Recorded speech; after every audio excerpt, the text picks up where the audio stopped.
সন্দেশখালী কাণ্ডের তদন্তে এবার তিনজনকে তলব করল সিবিআই। আজই নিজাম প্যালেসে তলব করা হয়েছে জিয়াউদ্দিন মোল্লা সহ তিনজনকে। 5ই জানুয়ারি ইডির ওপর হামলার যে ঘটনা ঘটেছিল সন্দেশখালীতে, সেই ঘটনায় দায়ের করা মামলায় তলব করা হয়েছে জিয়াউদ্দিন মোল্লা সহ তিনজনকে, এমনটাই সূত্রের খবর। ইডির ওপর হামলার দিন ঘটনাস্থলে ছিলেন তৃণমূলের পঞ্চায়েতের প্রধান জিয়াউদ্দিন মোল্লা। শেখ শাহজাহানের ডানহাত বলে পরিচিত জিয়াউদ্দিন এলাকায় সরবেরিয়া আগারহাটি পঞ্চায়েতের প্রধান তিনি। সন্দেশখালী কাণ্ডের তদন্তে তিনজনকে তলব করলো সিবিআই। জিয়াউদ্দিন মোল্লা সহ তিনজনকে তলব করলো কেন্দ্রীয় এজেন্সি। সন্দেশখালীতে ইডির ওপর হামলার ঘটনায় দায়ের করা মামলায় তলব করা হয়েছে তাদের। আজই নিজাম প্যালেসে তলব। ইডির ওপর হামলার ঘটনার দিন ঘটনাস্থলেই ছিলেন তৃণমূলের পঞ্চায়েতের প্রধান জিয়াউদ্দিন মোল্লা। শেখ শাহজাহানের ডানহাত বলে পরিচিত জিয়াউদ্দিন মোল্লা সরবেরিয়া আগারহাটি পঞ্চায়েতের প্রধান। 5ই জানুয়ারি যে ঘটনা ঘটে, রেশন বন্টন দুর্নীতির মামলায় তল্লাশি অভিযান করতে ইডির একটি টিম সন্দেশখালীতে শেখ শাহজাহানের বাড়িতে গেলে তাদের ওপর হামলার ঘটনা ঘটে এবং সিআরপিএফ জওয়ানদেরও মারধর করা হয় সেদিন। তারপর সেই ঘটনার প্রেক্ষিতে যে মামলা দায়ের করা হয়, সেই মামলায় জিয়াউদ্দিন মোল্লা সহ তিনজনকে তলব করল সিবিআই।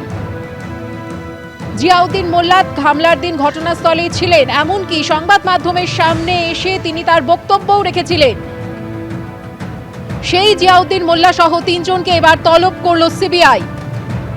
আবির দত্ত আমাদের প্রতিনিধি রয়েছেন টেলিফোন লাইনে। আবির, কি জানতে পারছো? জিয়াউদ্দিন মোল্লাকে তলব করা হয়েছে আজ নিজাম প্যালেসে।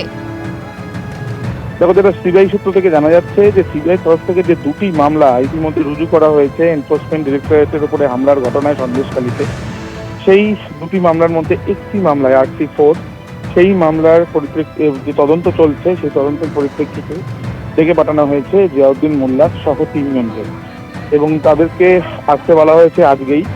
গতকাল তাদের কাছে নোটিশ পৌঁছে দেওয়া হয়েছে বলে সিবিআই সূত্রে জানা যাচ্ছে। তাদেরকে জিজ্ঞাসাবাদ করার পেছনে কারণ মূলত দুটি, যে বেশ কিছু ভিডিও ফুটেজ ইতিমধ্যে তদন্তকারী আধিকারিকরা পেয়েছেন এবং সেখান থেকে যে কজনকে দেখা যাচ্ছে তার মধ্যে তারা কারা সেই বিষয় নিয়ে নিশ্চিতভাবে তারা জানতে চাইছেন নাম পরিচয়। দ্বিতীয়ত, ইডির ওপরে হামলায় কারা কারা জড়িত নিশ্চিতভাবে সেটা জানার জন্য ইতিমধ্যে জিজ্ঞাসাবাদের প্রক্রিয়া চালানো হয়েছে শেখ শাহজাহানকে, যাকে হেফাজতে রাখা হয়েছে সিবিআই এর। তাকে জিজ্ঞাসাবাদ করে যে তথ্য মিলেছে এবং পারিপার্শ্বিক তথ্য প্রমাণ যা সংগ্রহ করা হয়েছে সিবিআই তরফ থেকে, সেই তথ্য প্রমাণের উপরে ভর করেই এই জিয়াউদ্দিন মোল্লা সহ তিনজনকে ডাকা হয়েছে এবং তাদেরকে আজকে জিজ্ঞাসাবাদ করা হবে। জানতে চাওয়া হবে যে তাদের ইনভলভমেন্ট আছে কিনা এই এনফোর্সমেন্ট ডিরেক্টরেটের আধিকারিকদের উপরে 5ই জানুয়ারি যে হামলা হয়েছে সেই হামলা। ধন্যবাদ আবির।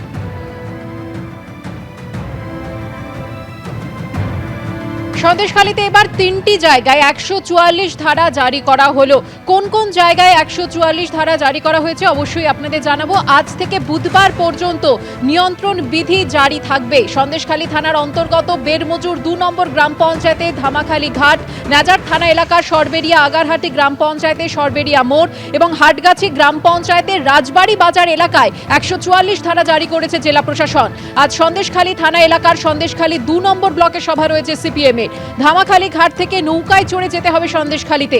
সকাল থেকে সেই ধামাখালী ঘাট এলাকাতেই 144 ধারা জারি করা হয়েছে।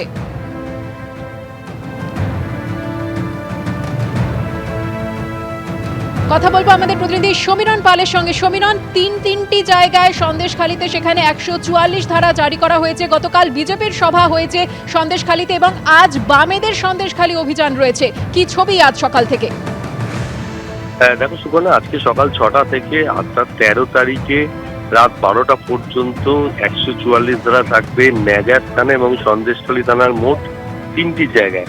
সন্দেশখালী থানার অন্তর্গত বেরমজুর 2 নম্বর গ্রাম পঞ্চায়েত, যেটা সন্দেশখালী 2 নম্বর ব্লকের অন্তর্গত, সেখানে ধামাখালী ঘাট, যেখানে আজকে দুপুর 2টোর সময় সিপিএম এর একটি সভা রয়েছে সন্দেশখালী থানার কাছের একটি মাঠে এবং সেখানে সিপিএম এর পক্ষ থেকে সুজন চক্রবর্তী, জেলা সম্পাদক মৃণাল চক্রবর্তী, নিরাপদ সর্দারের মতো শীর্ষ নেতৃত্ব উপস্থিত থাকবে। সেখানে আজকে ধামাখালী ঘাট পেরিয়েই সিপিএম সমর্থকরা তারা যাবে সভা করতে, কিন্তু সেখানেই আজকে 144 ধারা রয়েছে এবং তার পাশাপাশি নাজার থানার অন্তর্গত সন্দেশখালী 1 নম্বর ব্লকে সরবেরিয়া আগারহাটি গ্রাম পঞ্চায়েতের সরবেরিয়া মোড় এবং হাটগাছি গ্রাম পঞ্চায়েতের রাজবাড়ি বাজার এলাকায় 144 ধারা জারি করা হয়েছে জেলা প্রশাসনের পক্ষ থেকে। আমরা দেখেছি যে সন্দেশখালী ঘটনার পর থেকে জায়গায় জায়গায় 144 ধারা, অর্থাৎ বারবার জায়গা পরিবর্তন করার সেক্ষেত্রে যেটা দেখা যাচ্ছে সন্দেশখালী মোট 3টি জায়গায় 144 ধারা জারি করেছে জেলা প্রশাসন।